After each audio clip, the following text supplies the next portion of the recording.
Sanibonani babukele, kusaseyilo i-champion lele, siyaphinda siyahlangana futhi kuyo iMafikeng ngawo amanyala. Kuba yilelo dlanzana-ke liba nesibindi sokuzovela ngaphambili nawalo amanyala, kwazise nawe ungaba naso isibindi sokuthi uzovela nawakho amanyala, ngoba phela kuyimvela kancane ukuthi umuntu akhule kube uholokoqo lwentshebe noma uholokoqo lwebele engakazi abe nawo amanyala. Bayabhala-ke abantu basenekela iy'ndaba zabo njengoba zinjalo, sibese-ke nathi sesiyanenekela zona zinjalo. Namhlanje-ke Nkosi yami senekelwe udaba silenekelwa usisi lana uleneka kanjena. Sanibonane eMafikeng, ngiza nodaba lwamanyala lana. Ngangisebenzela nje elinye indiya, ngicabanga ukuthi eminyakeni ewu-14 eyadlula leli ndiya mangilisebenzela ngagcina sengisondelana nonkosikazi walo. Mangisondelana nonkosikazi walo wagcina esethi hayi asisekho isidingo sokuthi ngisebenze ngigoduke, ngingahlala lapha khona iroom elingasebenzi, ngizohlala kulona ngazi ukuthi ngigoduka ngama-Fridays ngiyohlala nomndeni wami, then Monday ngibuye, Friday kanjalo ngiyagoduka. Hayi ngikujabulele-ke lokho enginikezwa umedem, hayi ngihlale nangempela kube mnandi kube nje yayami. Kuthe ngelinye ilanga kusho ukuthi kukhona engangikukhohliwe, uselele umedem, ngacabanga ukuthi ngiyakudinga lokhu and ngikudinga manje ukuthi ngikuthole. Ngizama ukumfonela, ifoni ingikhahlela, ngiyona ngibona ngithi noma ngiye egumbini lakhe, ngifike egumbini lakhe. Mangifika ngizwe lana ukuthi kubhiziwe la ngaphakathi, kodwa ngiqonda ukuthi kubhiziwe ngani. Hayi nginokhe nginokha nje kancane, ngizwe mina engathi uthi come in. Hayi ngingena, mangingena nangu umedem embhedeni, ingane yakhe omfana eyina-12 ingenile la kuyena, ibhizi ngani. Hayibo ngethuka ngathwala izandla ekhanda, wabe susa umntwana, wabe nje bhincetheza kumina ebuza ukuthi yini kwenze njani. Hayi ngese ngimtshele ukuthi ngifuna lokho engangikufuna, angiyalele ukuthi ngiyokuthatha kuphi kwenye indlu. Alright, ngiyokuthatha ngibese ngiyolala. Zange ngisalala because ingane yakhe le ngifike benza umkhuba nayo. Ngakusasa ngibone manje ukuthi angifocusanga umedem, angibona ukuthi angifocusanga eze kumina, afika abuza ukuthi hayibo yini kwenze njani, kwangathi angikho right. Ngithi mina hayi lokho engikubona izolo medem kungithusile, yini kwenze njani. Athi nawo into enormal nje lena thina kuthina mandiya lena, manje wena kanti uthuswa yini. Hayi ngimchazela ukuthi thina asiyazi into nje, akuyona ingane yakho le, yathi ingane yami. Kithi manje mawenza umkhuba nayo yini, ukwenziswa yini lokho. Abesada into edala phela ukuthi ngenza umkhuba nengane le, ngiyayikhulisa. Mayina 12 ingane le iyakhuliswa umamayo ukuthi ayifundise ukuthi kwenziwa njani, kwenza mase ihlangana nomuntu wesimame, mase kufika isikhathi ukuthi ihlangana nomuntu wesimame ibe seyazi konke ukuthi kumele imjabulise kanjani. Lo mntwana lo njengoba ngimkhulisa manje, ngiyothi mase kufika isikhathi sokuthi athole intombazana, ngibe sengiyamiyeka ke mina bebhizi naleyo ntombazana leyo. Hawu kunjalo na?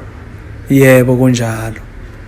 Alright, hayi amantombazana ke wona afunda kanjani. Athi uyabona ke lamantombazana amayithu wona alalwa ubaba wawo, uyena wafundisayo ubaba ukuthi umuntu wesilisa ujatshuliswa kanjani, kodwa ke wona afundiswa, aqala ukufundiswa mase ina-16.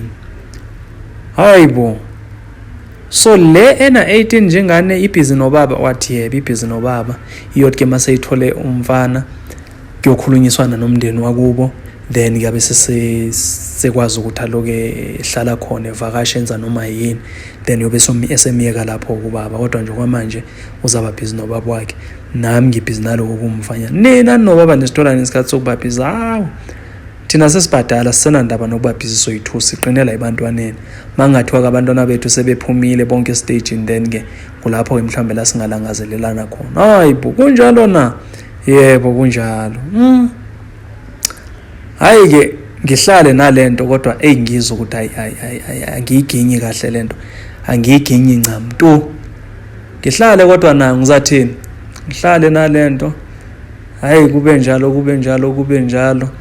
Ngelinye ilanga umede mangicela ukuthi ucela ngizolala naye ekamereni, hayi nangempela hayi ngihambe ngiyolala naye. Mangilele naye kuzongena umfana wakhe, kungena umfana wakhe ukuthi wayesesikoleni efikile ebuyile kwama-holiday. Umfana wakhe wayila ko-17, angena umfana wakhe abese kumede mangitshela ukuthi uzanginikeza imali engango-4,000 ufuna ukuthi ngilale nalo mntana wakhe, lo mntana wakhe alale nathi soyi-2. Hayibo madam kunjalo na? Athi yebo, basho ikhipha imali balate. Hayi nami ke ngithatheke ke manje ngizathini ngoba nayo imali. Hayi ngibese ngiyabuza ke mina ikhondom ikuphi? Athi hayi akuzosetshenziswa condom la, lo mntwana ushapha akaguli nami ngishapha ngiguli, wena uyagula yini? Hayi ngimqinisekisa umedem hayi angigula. Athi alright ke mazikhala. Hayi angasijabula umntwana, angasijabula umntwana. Uthe mayiqeda kulahlela izinto zakhe ngaphakathi wadonsa enye nje into lapha yayo wodrophini, wafika wayiphuza kaka sahlala kancane waphindwa wagibela phezulu kwami umntwana. Wangijabula umntwana singithi ngisabhekela kwajabula unina, mujabula ngithi ngisabhekela kwagqimele kumina umntwana ngijabula ngithatha ngibhekisela. Hayibo wasijabula ubusuku bonke lo mntwana, ubusuku bonke. Kanti mangivuka ekuseni umedem wangibuza ukuthi nginjani ukukhathala, ngimtshela ngikhathela. Athi uyabona ke ingako ke mina ke sengingasamdinga ubaba, injabulo sengiyithola la einganeni zami. Namanje nje masezishadile kuyoba buhlungu ngoba phela ngisakwazi ukuzithola masezishadile, ngiyobe sengizikhulule ngokusemthethweni ukuthi zithini zibe busy nabantu bazo. Iyona ke impilo esiyiphilayo le, imnandi. Hayi ke kwaba into ejwayelekayo ke manje, kusiyasijabula ke lo mfana wahamba waphindwa ngicela umedem ukuthi ngizojabulisa nalokho okuncane, kwase kuna 13 ke ngaleso sikhathi. Akungijabulanga nako lokho okuncanyana.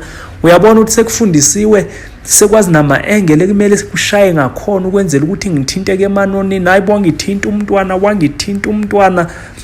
Hey ngathi ngiyeka nje laphayana ngangawuvala umlomo ngithi amanyala ngaka. Hey izinto sihambe sizibona, barikasuthu uzamake ubona straight. Bengithi ngivele nalawo manyala nakukho kutheni. Hayi niyazwela ababukeli, hey amanyala enyoka lawa. Angaka. Hayibo nawe ke phela ungathumelela wakho amanyala ukwenzela ukuthi nawo siwaphalaze ebantwini enjalo. Guys, masingakhohlweni ukunakekela iskin sethu, sihlale sibushelelezi, simpuluswa, sibukeke siphilile. Sine-turmeric soap, as you can see ama-benefits wayo laphaya. Then kube yinamba yami le yami engabe uyayidinga. If wena uthi hayi mina iskin sami ayisengiphethe kahle, siyilento engiyifunayo, unethuba ke lokuthi wena uzijoyinele ulasi ubese soyazithengisela ama-products uzenzele i-extra cash. I-extra cash ingathi iphela inyanga nkosi yami sesibroke ke manje, sisakwazi nokuthini sesiyoboleka komashoni sekhona ulasi. Hoyi masingazoganga la, sondela kumina ungithinte nayi inamba yami lapha escreenini, ungithinte lapha kuleya namba ngikuchazele kabanzi ukuthi ama-products ahamba kanjani nokuthi mawufuna ukujoyina ungena kanjani. Suka